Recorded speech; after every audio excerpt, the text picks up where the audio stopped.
నేను దశాబ్దం కష్టపడ్డాను. నేను తిరిగాను, తిప్పలు పడ్డా, తిట్లు తిన్నా, కుటుంబాలను బెదిరించారు, ఆడపిల్లల్ని బెదిరించారు, ఇంట్లో ఆడపిల్లల్ని, భార్యని బెదిరించారు, తిట్టారు. ఇవన్నీ ఎందుకు పడ్డామంటే ఒక డోలీ మోత మోగే ఒక గ్రామానికి రోడ్డు వేయగలిగితే సంతోషం. ఇన్ని తిట్లు పడ్డాగా నాకు ఎందుకు ఆనందం ఉందంటే బాధ్యత తీసుకున్నవాడికి తిట్లు పడతాయి. సో బాధ్యత ఇన్ని 5 కోట్ల మంది ప్రజల బాధ్యత తీసుకొని ఈరోజు తిట్లు తింటూ కూడా మీకోసం ఉన్నామంటే మీ జీవన స్థితిగతుల్లో మార్పు రావాలి. దానికోసం మేము త్రికరణ శుద్ధిగా పనిచేస్తాం అని తెలియజేయడం. అలాగే దీని అనంతగిరి అంత ప్రాంతానంతా మనం ఊటీగా పిలుచుకుంటాం. దీన్ని ఒక్కొక్క చోట చూసి ఎంత సుందరంగా ఉంది. మనం విజయనగరం వెళ్ళినా కానీ, సాలూరు ప్రాంతానికి వెళ్ళినా, మనం పార్వతీపురం వెళ్ళినా కానీ, మన్యం ప్రాంతంలో ఎక్కడ తిరిగినా చాలా అద్భుతంగా ఉంది. కానీ ఉన్నదల్లా సమస్య ఏంటంటే మనకి కొంత డిసిప్లిన్ కావాలి. టూరిస్టులు కావాలంటే వారికి కొంత బాధ్యత నేర్పించాలి. సో వీటి మధ్య అనుసంధానం చేస్తూ టూరిజం శాఖని డెవలప్ చేయాలి. అలాగే నేను ఇందాక యూత్తో మాట్లాడుతూ ఉంటే నేను కుర్రాన్ని అడిగాను, గంజాయి ఎక్కువ పండుతుందా ఇక్కడ, గంజాయి ఎలా ఉంది అన్నాడు. అంటే ఆహా చాలా సూపర్ అన్నాడు. నేనన్నా ఇంత ఓపెన్గా చెప్పేస్తున్నాడేంటి, గంజాయి సూపర్ ఏంటన్నావు అన్నాను. అంటే ఏంటన్నా గంజాయి అన్న, లేదన్నా ఎంజాయ్ అన్నాను.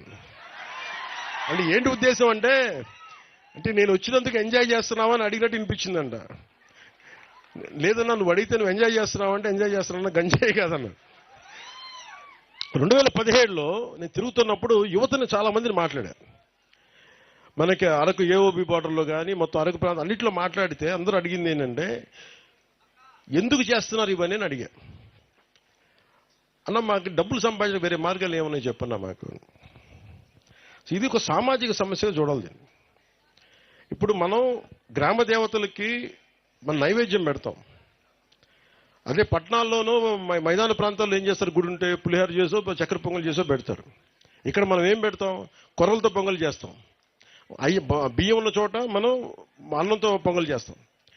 అలాగే ఇక్కడ ఆచార వ్యవహారాలు ఒక్కొక్క నేలకు ఒక్కొక్క సాంప్రదాయం ఉంటుంది. గిరిజన సాంప్రదాయాల్లో మనకి కళ్ళు పెట్టడం దగ్గర నుంచి మనకి తల్లులకి, గ్రామ దేవతలకి, అలాగే గంజాయి పెట్టడం కూడా, గంజాయి ఆకుని ఇవ్వడం కూడా అది ఒక సాంప్రదాయం. అలాంటి సాంప్రదాయాల కోసం పెంచుకున్న ఈ గంజాయి మొక్క, ఇది సమస్య ఏమైపోయిందంటే అది సంస్కృతి వరకు ఉండిపోతే పర్లా, గిరిజన ఆచార వ్యవహారాల వరకు ఉండిపోతే ఇబ్బంది ఉండేది కాదు. దాన్ని కమర్షియలైజ్ చేశారు, ఎక్స్పోర్ట్ చేశారు. ఎకరాల్లో వేలాది హెక్టార్లు పండించడం స్టార్ట్ అయిపోయేటప్పటికీ ఆంధ్రప్రదేశ్ ఈ రోజున గంజాయికి నెంబర్ 1 క్యాపిటల్ అయిపోయింది.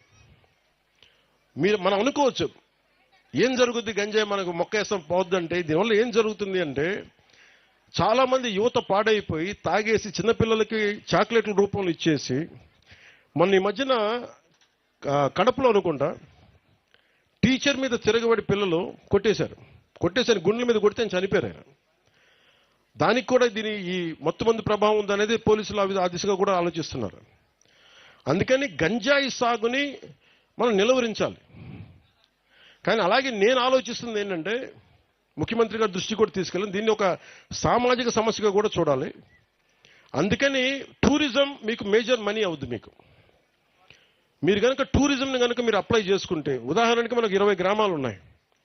20 గ్రామాల్లో మీరు 2 ఇళ్ళు కనుక ఒక హోమ్ స్టే లాగా అదే ఇల్లు బాగా కట్టి, అదే మట్టి బాగా కట్టి కనుక ఇవ్వగలిగితే, ఎవరైనా బయట వాళ్ళు వస్తే ఒక 2 రోజులు ఉంటే మీకు డబ్బు వస్తాయి.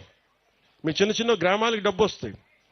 మీరు చుట్టుపక్కల ఏదైనా తీసుకెళ్తే మందు మాకులు మనం కూర్చోబెట్టి ఆయుర్వేదిక్ మొక్కలు వేస్తే దానివల్ల కొంటే డబ్బులు వస్తాయి. ఇప్పుడు నేను ఎందాకెళ్ళి ఒక 1000 రూపాయలు 1500 రూపాయలు పెట్టి ఆ మొక్కలు కొనుక్కున్నాం.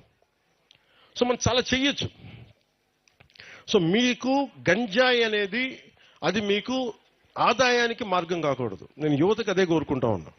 సంపాదించడం చాలా తేలిగ్గా ఉంటుంది, కానీ దాని ద్వారా వచ్చే దుష్ఫలితాలు మటుకు చాలా లోతుగా ఉన్నాయి. అందుకని ముఖ్యంగా అందరూ ఉన్నారని నేను చెప్పట్లేదు, కానీ గంజాయి సాగు చేస్తున్న యువతకి నా అప్పీల్, నా విన్నపం ఏంటంటే దయచేసి మీకు ప్రత్యామ్నాయ మార్గాలు కల్పిస్తాం. దాన్ని కొంచెం మీరు ఆలోచించి దాన్ని దయచేసి ఎంకరేజ్ చేయకుండా మీరు దృష్టిలో ఉంటారని నేను మీకు వేడుకుంటా ఉన్నాను.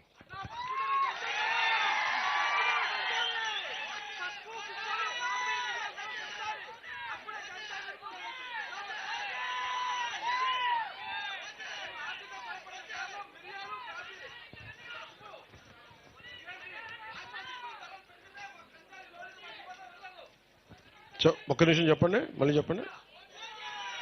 పంట రేటు పెంచాలా? ఓకే ఓకే, నాకు అర్థమైంది.